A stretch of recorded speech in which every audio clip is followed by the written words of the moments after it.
Hello students, welcome to Adda 24/7. I'm Rebecca and in this video session I'm going to teach you a chapter and the name of the chapter is The Rat Trap. So in this video session I'm going to teach you the part 2 of this chapter and this chapter is written by Selma Lagerlof, where we will learn the whole explanation of the chapter and we will learn all the hard words which will come in between. So let us begin. अभी तक हम लोगों ने क्या पढ़ा? अभी तक हम लोगों ने पढ़ा कि ये जो स्टोरी है वो एक रैट ट्रैप सेलर के बारे में है जो जैसे तैसे करके अपनी रैट ट्रैप सेलर्स बनाता और उन्हें बेचता था। इसके लिए वो जो स्टोर्स होते थे या फिर फार्म्स होते थे वहाँ पर जाकर के बेगिंग करता था, बट इससे उसका गुजारा नहीं चलता था, जिसके लिए उसको बेगिंग के अलावा पेटी थीवरी भी करनी पड़ती थी। दैट मीन्स चोरी चकारी करनी पड़ती थी। इस तरीके से वो क्या करता है, वो अपनी ज़िंदगी को चलाता है, लेकिन वो अपनी ज़िंदगी से बहुत ज़्यादा खुश नहीं है और जनरली जब वो सड़कों पर चलता है तो उसके दिमाग में बहुत सारे थॉट्स उसके चलते रहते हैं that are related to the rat traps.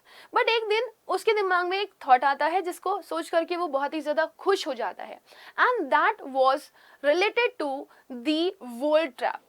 उसको लगता है कि जैसे रैट ट्रैप के अंदर रैट के लिए एक बेट बिछाया जाता है वैसे ही वर्ल्ड भी एक ट्रैप है और दुनिया में लोगों के लिए भी बेट बिछाए जाते हैं और वो बेट को देख करके लोग टेम्प्टेड फील करते हैं और फिर वो उस रैट ट्रैप में फंस जाते हैं और ये सोच करके वो बहुत ही ज़्यादा खुश हो जाता है और अक्सर उसका ये जो सोच होती है वो उसका पास टाइम बन जाता है और उसे सोच करके वो बहुत ही खुश होता है क्योंकि उसे लगता है कि दुनिया में इससे रिलेटेड उसके पास कुछ और एक्स्ट्रा नहीं है जिसको वो सोच करके खुश हो सके, क्योंकि उसके साथ जिंदगी में किसी ने कुछ अच्छा नहीं किया होता है, ऐसा वो सोचता है। तो उसे क्या लगता है कि चलो ठीक है, यही सारी चीज़ें सोचते हैं और खुश हो जाते हैं। तो उसका पास टाइम बन चुका था ये और वो अब इसी तरीके से खुश होता रहता था।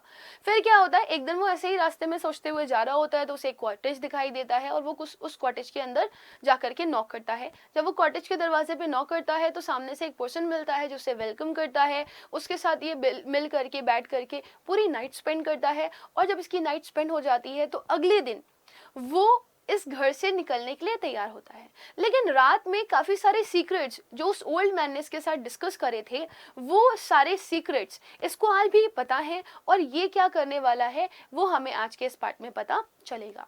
वो 30 क्रोनर्स जिसके बारे में ओल्ड मैन ने इसके साथ काफ़ी सारी चीज़ें शेयर करी थी, इसको दिखाया था, क्या ये उस थॉट को लेकर के कुछ आगे करने वाला है या नहीं, वो हम आज इस पार्ट में पढ़ेंगे। So let us begin. But half an hour later, ये कब हो रहा है half an hour later?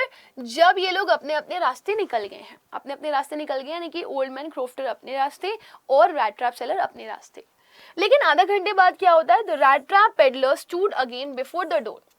Peddler जो है वो वापस वहीं खड़ा हो गया आकर के उस कॉटेज के डोर के पास। He did not try to get in, उसने कोशिश ही नहीं करी कि वो कॉटेज के दरवाजे से दरवाजा तोड़ करके अंदर जाए। However he only went up to the window, वो विंडो के पास गया, smashed a pane, pane refers to a single part of the glass, जो खिड़की है उसमें जो ग्लासेस लगे हुए हैं उसका जो एक पार्ट था उसने उसको तोड़ दिया। stuck in his hand and got hold of the pouch with the 30 kroner, और फिर उसने क्या किया, अपना हाथ अंदर डाला और खिड़की के ऊपर जो पाउच टंगा हुआ था जिसके अंदर वो 30 क्रोनर्स रखे हुए थे उसने वो पाउच अंदर खींचा और निकाल लिया उसमें से 30 kroner. He took the money and thrust it into his own pocket, उसने क्या किया, उसने उस पॉकेट के अंदर से पैसे निकाले, उस पाउच के अंदर से पैसे निकाले और उसको अपनी पॉकेट के अंदर डाल लिया। थ्रस्ट का मतलब होता है पुश इनसाइड, अंदर की तरफ डाल लेना। Into his own pocket. Then he hung the leather pouch very carefully back in its place and went away. और फिर उसने क्या किया, उसने बड़े ही आराम से वो लेदर पाउच को उसी खिड़की पर टांगा और फिर वापस निकल गया। As he walked along with the money in his pocket, he felt quite pleased with his smartness.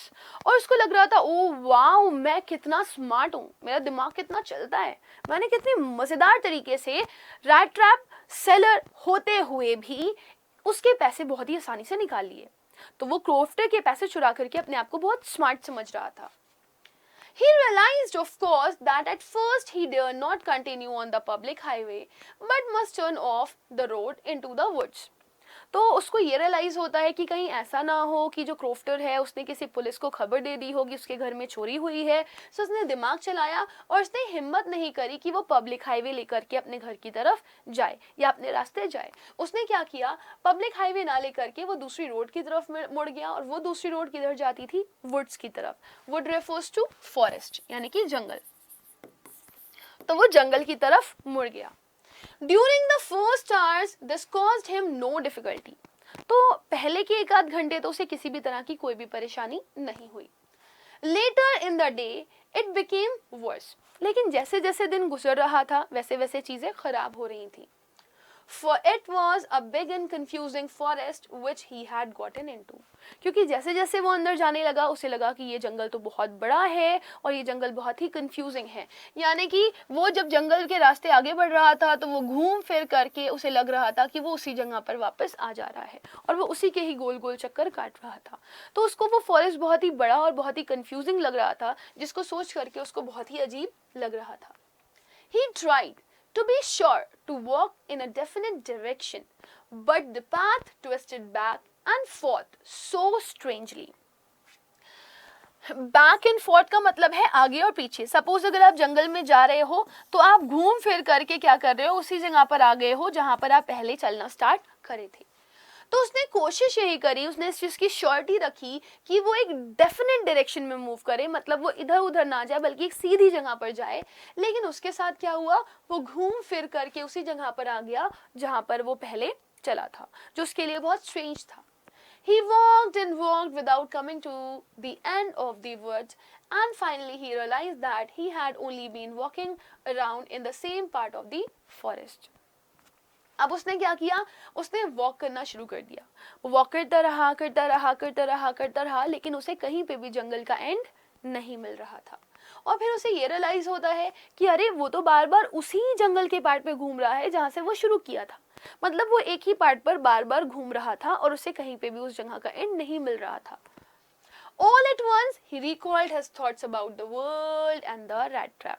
और इस टाइम जब वो जंगल में फंस चुका है और जंगल के उसी रास्ते पर गोल गोल चक्कर खा रहा है, तो उसको ध्यान में आ रहा है दुनिया के बारे में और अपने रैट ट्रैप के बारे में, यानी कि उसी थॉट के बारे में जिसको वो हमेशा सोचा करता है, जिसके बारे में उसके दिमाग में हमेशा ये सारे सीन्स चलते रहते हैं कि कैसे जो दुनिया है वो एक ट्रैप है और वो हमें ट्रैप कर लेती है।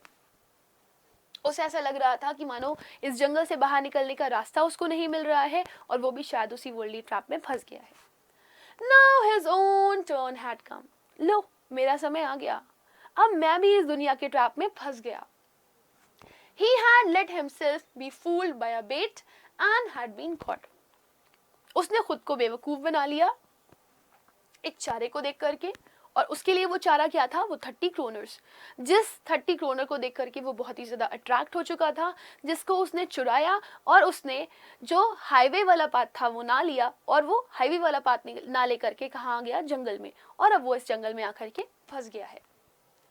The whole forest, with its trunks and branches, its thickest and fallen logs closed in upon him like an impenetrable prison from which he could never escape.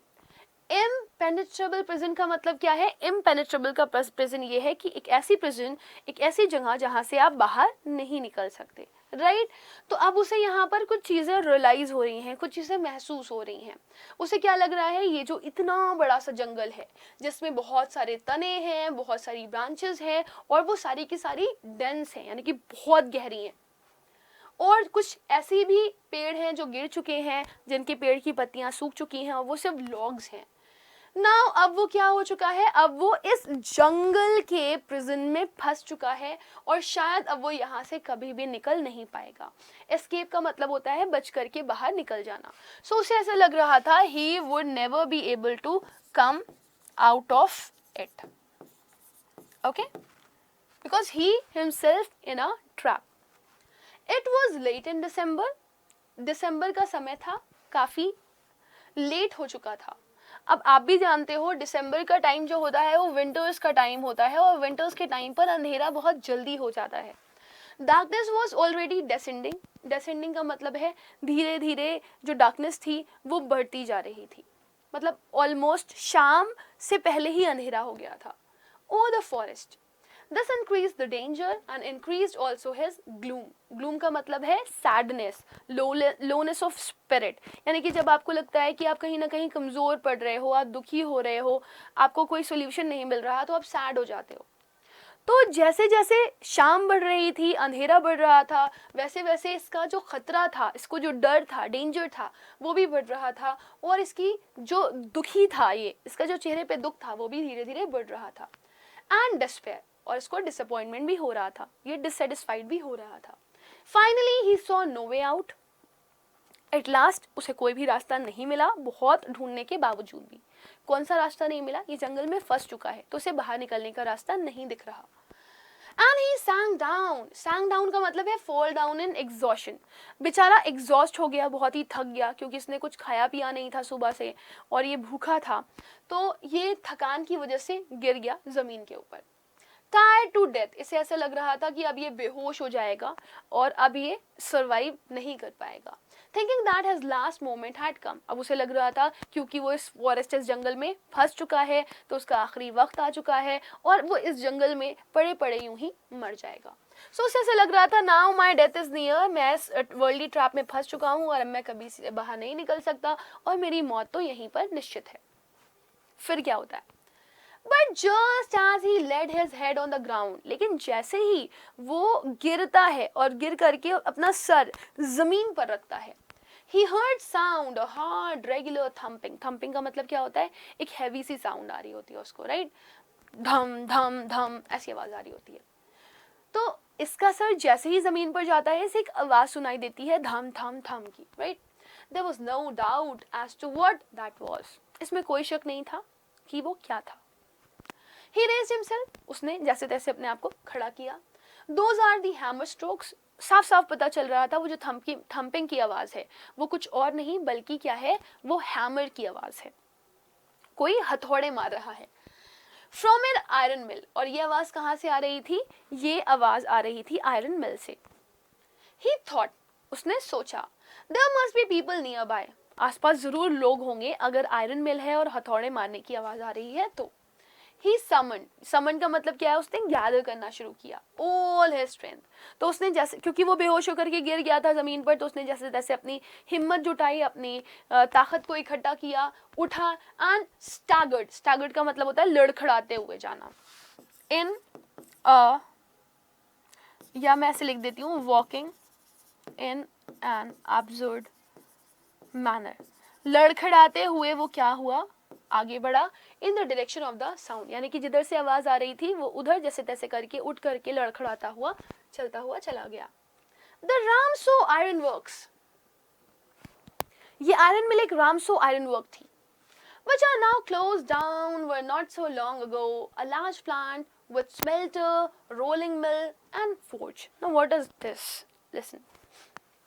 जिस टाइम पे राइटर स्टोरी को लिख रहे हैं वो ये बताते हैं कि उस टाइम पर ये जो ये आयरन मिल थी वो एग्जिस्ट नहीं करती थी. ये रामसो आयरन वर्क तब एग्जिस्ट नहीं करती थी जब उन्होंने स्टोरी को लिखा, राइट? लेकिन ये जो रामसो आयरन वर्क है वो पहले थी जहां पर इस रैट ट्रैप सेलर को बताया गया है, राइट? तो ये जो रैट ट्रैप सेलर की स्टोरी है उस टाइम पर तो ये रामसो आयरन वर्क एग्जिस्ट करती थी, लेकिन अभी जब राइटर ये स्टोरी को लिख रहे हैं उस समय ये रामसो आयरन वर्क्स काम नहीं करती है. ये एक बहुत बड़ा सा प्लांट है जहां पर स्मेल्टर होती है. ना व्हाट इज स्मेल्टर मैं आपको बता देती हूँ. कोई भी मेटल होता है उसका जब ओर आता है तो ओर से मेटल को एक्सट्रैक्ट किया जाता है, तो उसको ही आप बोलते हो स्मेल्टर, राइट? सो वहां पर स्मेल्टर था, रोलिंग मिल थी यानी कि जिससे रोल किया जाता था चीजों को, और वहां पर एक भट्टी भी थी, फोर्ज भी था. In the summer time long lines heavily loaded barges and scows slid down the canal which led to a large inland lake, and in the winter time the roads near the mill were black from the all coal dust which sifted down from the big charcoal crates. अब मैं आपको थोड़ा सा और explain कर देती हूँ इस चीज़ को कि वो बताते हैं राइटर कि जब गर्मियाँ होती थी तो जो लॉन्ग लाइंस होती थी हेवीली लोडेड बाग्स की, बाग्स मतलब वो डिब्बे जिसके अंदर कोल भर करके जाता था। And scouts sled down the canal, यानी कि जो वहाँ पर कैनाल थी रामसू आयरन वर्क के पास, उस कैनाल के थ्रू बड़े बड़े डिब्बों में, नाव में भर करके, एक शिप में भर करके इन डिब्बों को भेज दिया जाता था, which led to a large inland lake, जो लेक के थ्रू ले जाई जाती थी। एंड इन विंटर टाइम, लेकिन जब विंटर होती थी तो ये लेक जम जाती थी, तो क्या होता था, रोड्स का इस्तेमाल किया जाता था। और जब रोड्स का इस्तेमाल किया जाता था और जब इन कोयलों से भरे हुए क्रेट्स को जब मूव करवाया जाता था, तो उसकी वजह से जो उसका पाउडर होता था, जो बुरादा होता था, वो सड़कों पर गिरता था, और उसकी वजह से जो सड़कें होती थी वो क्या हो जाती थी, वो ब्लैक हो जाती थी, just because of the coal dust which sifted down from the big charcoal crates. जो बड़े बड़े चारकोल क्रेट्स होते थे, चारकोल के डिब्बे होते थे, उनमें से गिरती हुई, रिसती हुई जाती थी। तो ये बता रहे हैं कि जब गर्मियां होती थी तो लेक के थ्रू इन कोल्स को इधर से उधर ट्रांसफर किया जाता था, लेकिन जब विंटर्स आती थी तो क्योंकि वो लेक्स जम जाती थी, ठंडी हो जाती थी, तो इस वजह से उनको ले जाने के लिए रोड्स का इस्तेमाल किया जाता था। और रोड्स को इस्तेमाल करने की वजह से वो जो रोड्स थी वो काली हो जाती थी, क्योंकि इनमें से बुरादा गिरता रहता था। During one of the long dark evenings just before Christmas, the master smith and his helper sat in the dark forge near the furnace waiting for the pig iron, which had been put in the fire to be ready to put on the anvil. अब इन्हीं में से एक evening की बात बताई जा रही है, जो कि क्रिसमस के जस्ट एक दिन पहले की इवनिंग है। दी मास्टर स्मिथ, जो मास्टर स्मिथ था और उसका जो हेल्पर था। अब मास्टर स्मिथ किसको बोल सकते हो आप, जो भी इस आयरन मिल में काम करता है, यानी कि आप लुहार बोल सकते हो बेसिकली इसको। और उसके साथ एक हेल्पर भी था। वो क्या कर रहा था, वो इनमें से एक ही भट्टी के पास बैठा हुआ था। तो जो आयरन स्मिथ था और जो साथ ही साथ में उसका हेल्पर था, वो एक भट्टी के पास बैठा हुआ था और दोनों बैठ करके काम कर रहे थे। And waiting for the pig iron, और ये लोग क्या कर रहे थे, ये पिग आयरन का वेट कर रहे थे। और पिग आयरन क्या होती है, pig iron refers to the raw iron, जो कच्चा आयरन होता है, जो आप ओर से एक्सट्रैक्शन करते हो ना, एक्चुअल किसका, मेटल का, राइट, तो उसको ही आप बोलते हो पिग आयरन। तो क्या किया गया था, उस जो आयरन स्मिथ था वो और उसका हेल्पर बैठ करके रॉ आयरन का वेट कर रहे थे कि कब वो रॉ आयरन आएगी और कब हम उसमें से एक्चुअल आयरन निकालेंगे, which had been put in the fire, जिसको फायर में डाला जाना था, to be ready to put on the anvil, ताकि वो किस पे जा सके, वो एक हैवी आयरन के ऊपर जा सके। अब एनवल क्या होता है वो मैं आपको बता देती हूँ। आप ये देख रहे हो एक हैवी सा आयरन का पार्ट है, ठीक है। तो इस लोहे के ऊपर लोहा रख करके उसको पीटा जाता है और उसको शेप दिया जाता है, राइट। तो मास्टर स्मिथ और उसका हेल्पर जो था वो एक डार्क फोर्ज के पास बैठे हुए थे नियर द फर्नेस, और ये लोग वेट कर रहे थे रॉ आयरन का, ताकि वो क्या कर सकें, वो उससे पहले आग में डालें और आग में डालने के बाद फिर उसे वो इस एनवल पर रखें और इस एनवल को वो शेप दें। Every now and then one of them got up to stir the glowing mass with a long iron bar. फिर उसके बाद ये लोग क्या करते थे, कुछ कुछ देर बाद कभी आयरन स्मिथ और कभी उनका हेल्पर, वो एक एक करके उठते और एक एक करके उठ करके वो क्या कर रहे थे, जो ग्लोइंग मास था, ग्लोइंग मास मतलब वही जो रॉ आयरन था उसका जो मास था, वो एक एक करके लकड़ी से उसको शिफ्ट कर रहे थे कि वो पूरी तरीके से पिघल जाए। आप यहाँ पर देख सकते हो ये एक पर्सन है जिसने एक लोहे का रॉड टाइप का पकड़ा हुआ है, और ये जो भट्टी टाइप की दिख रही है उसमें जो भी रॉ मटेरियल पड़ा हुआ है उसको ये स्टर कर रहे हैं, ऐसे मूव कर रहे हैं ताकि वो पूरी तरीके से पिघल जाए, with a long iron bar, which you can see here. Returning in a few moments, dripping with perspiration, though as was the custom, he wore nothing but a long shirt and a pair of wooden shoes. तो इन लोगों का जो body appearance था या जो outlook था वो कैसा दिखाई दे रहा था, वो यहाँ पर राइटर ने बताया है कि एक के बाद एक ये लोग ये काम कर रहे थे। पहले स्मिथ जाता, फिर हेल्पर जाता, और जब एक थक जाता, जब वो पर्सपायर करने लगता, पर्सपिरेशन का मतलब होता है जब उसको स्वेटिंग होने लगती गर्मी की वजह से और वो थक जाता, तो वो आ जाता और फिर इसके बाद दूसरा जाता था, स्मिथ हेल्पर, स्मिथ हेल्पर, ऐसे लोग के चांस लग रहे थे उसको स्टर करने के लिए, राइट। और उन लोगों ने क्या पहना हुआ था, उन्होंने एक लंबी सी शर्ट पहनी हुई थी और लंबी सी शर्ट के साथ साथ उन्होंने लकड़ी के जूते पहने हुए थे। सो ये उनका फिजिकल अपीयरेंस था। All the time there were many sounds to be heard in the forge. उस फोर्ज में से काफी सारी आवाजें सुनी जा सकती थी, बहुत सारी आवाजें एक बार में। The big bellows ग्रोन्ड and the burning coal cracked. जो बड़ी बड़ी सी बेलोस थी वो क्या कर रही थी, वो ग्रोन कर रही थी, और जो बर्निंग कोल था वो क्रैक करता था, यानी कि जो जलता हुआ कोयला था वो क्रैक हो रहा था. The fire boy shoveled charcoal into the maw of the furnace with a great deal of clatter.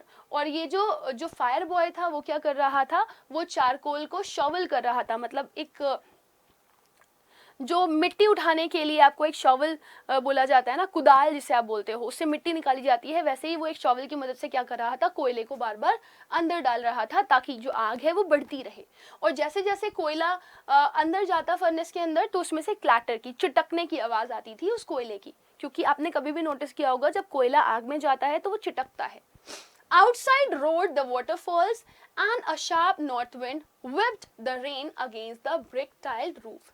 So आप पूरा अगर ओवरऑल टोटल इसका नज़ारा देखोगे तो आपको यहाँ पर दो तरह की आवाज़ें सुनने के लिए मिल रही हैं. पहले जो बिग बेलोज हैं, जो बड़ी बड़ी सी बेलोज हैं, उनकी ग्रोनिंग की आवाज़ आ रही है. ये आप देख सकते हो, ये है बेलोज.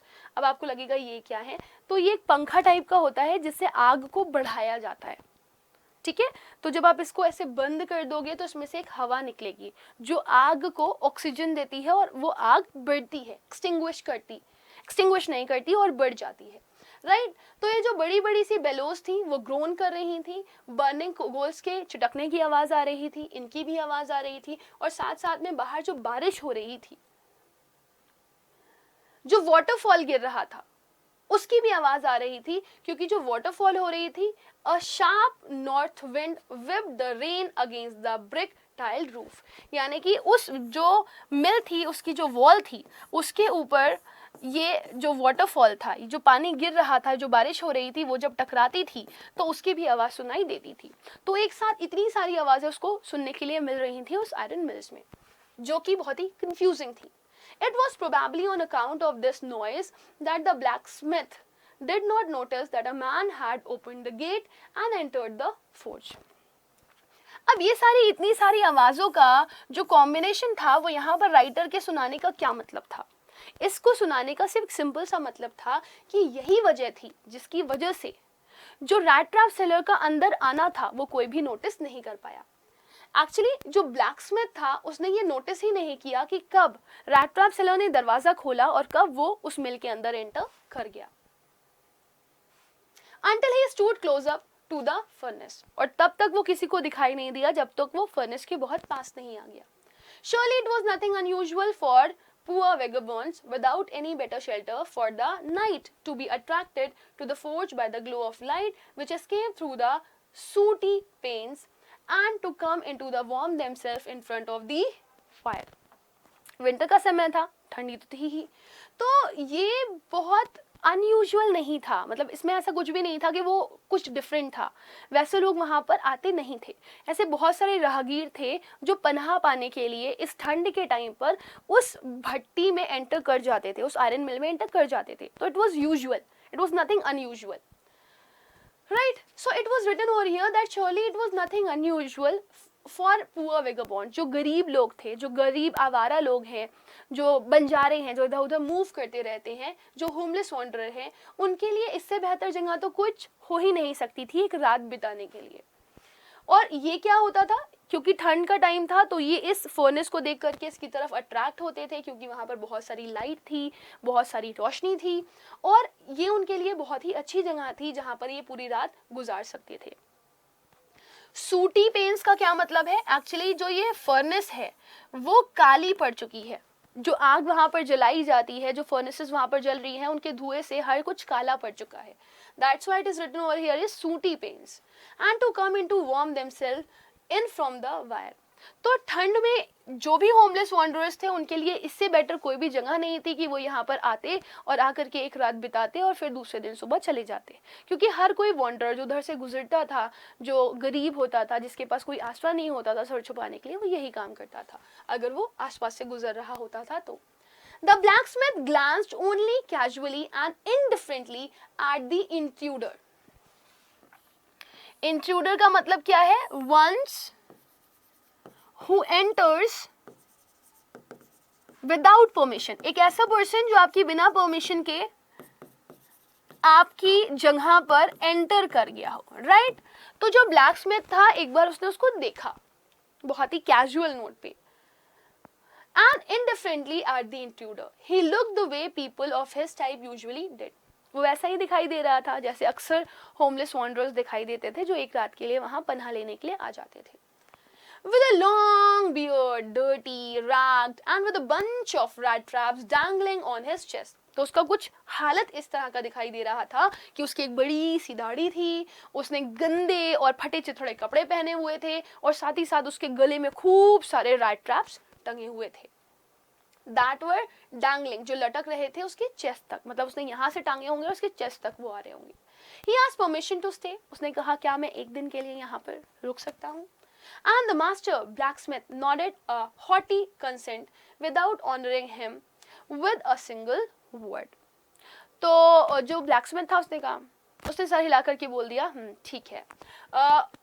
हॉटी कंसेंट का मतलब क्या है कि ठीक है, जैसे हर कोई रुक जाता है वैसे तुम भी रुक जाओ, मुझे कोई प्रॉब्लम नहीं है.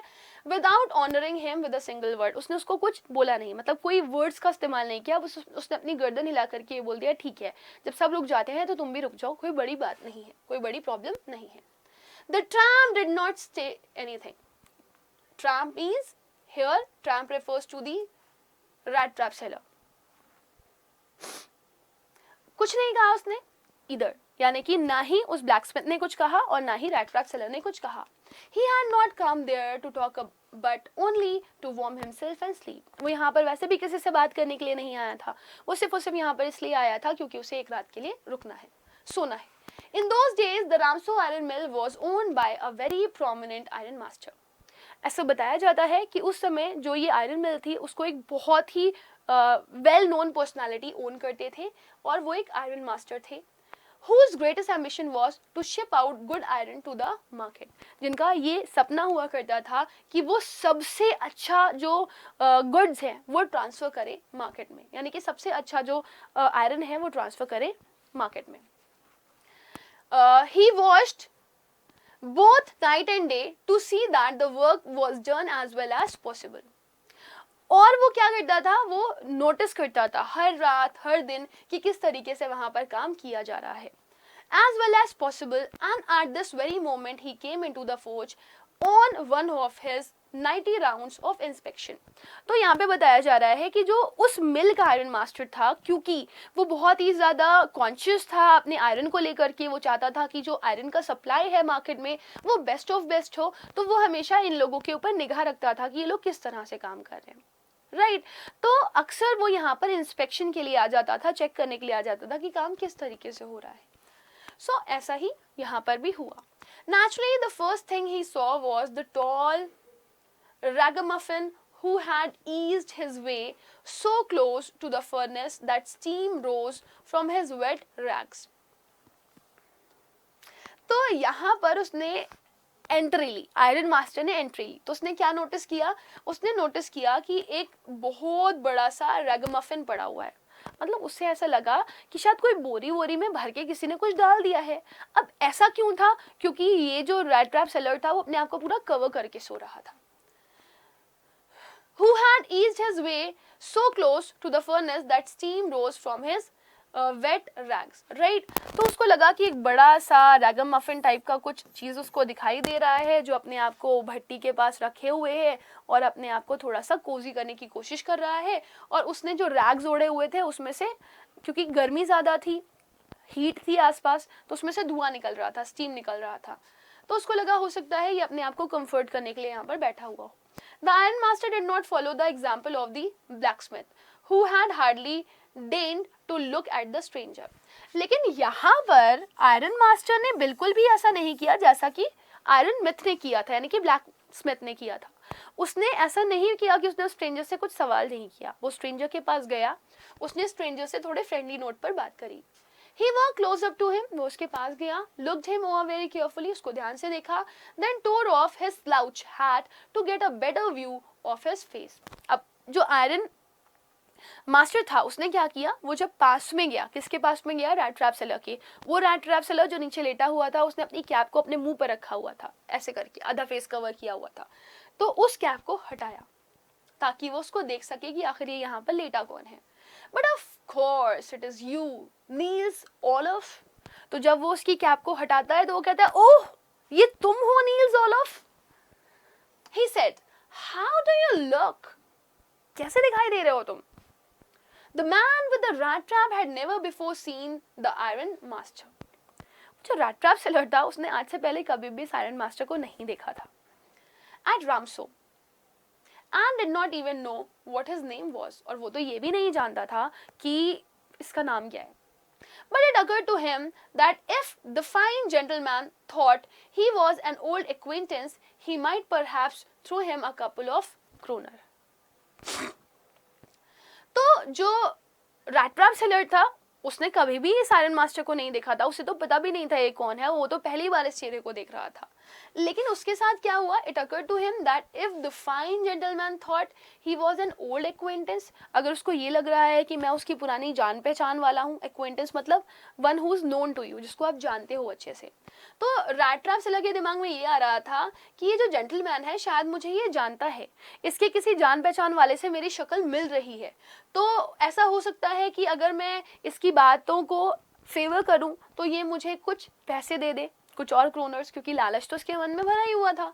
Therefore he did not want to undeceive him all at once.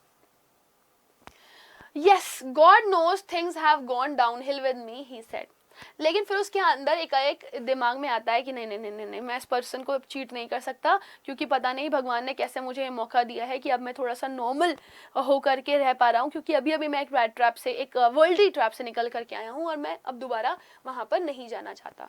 तो वो अपने आप को समझाने की कोशिश करता है कि एक बार मैं ऐसा कर चुका हूँ, अब मैं दोबारा उस वर्ल्डली ट्रैप में नहीं फंसूंगा और अब मैं दोबारा उस जगह पर जा करके अपने आप को फंसाऊंगा नहीं. वो कोशिश करता है कि वो उस पर्सन को इग्नोर करे. पहले तो उसके दिमाग में ग्रीड आता है, लेकिन बाद में वो उस ग्रीड से बाहर निकलने की कोशिश करता है. So my dear student, with this we have come to the end of the session, but still there is another part of the story which we will learn in the next session. But if you really like the videos, so please do not forget to like and share the videos, and if you want more videos from Adda 24/7, do subscribe our channel. Thank you.